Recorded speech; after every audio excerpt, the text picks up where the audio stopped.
When should you take a customer to court? There's 5 points really that you need to think about before you decide if you are going to take a customer to court. The first one is, do you want to keep trading with them? The second one is around the stress and the energy it takes to take people to court. The third one is it something you do yourself or is it something you give out to an agency? The fourth one is, what are your chances of success? And the fifth one, are you actually going to follow through with it?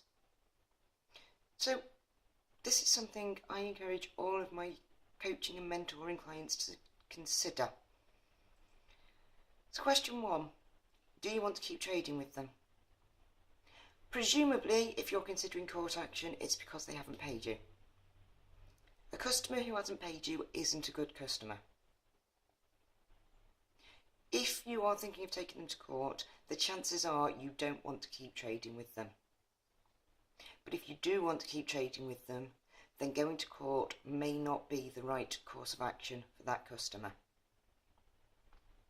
The second point, stress and energy. Although the process of applying online for court proceedings is relatively simple, it does prolong the stress and the anxiety you have over that debt.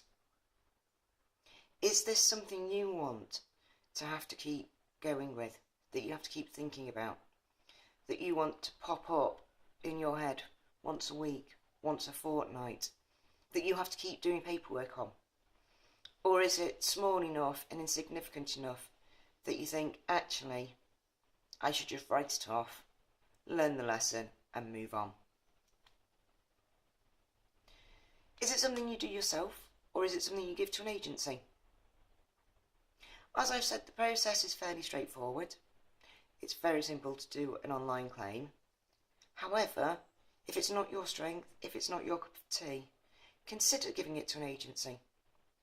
An agency will know the wording to use, they can do all the calculations for you, they will have the follow-through process, they will have the note-taking process. Put simply, it's their area of expertise. If it isn't yours and you're not confident enough to do it, consider using an agency. What's your chances of winning?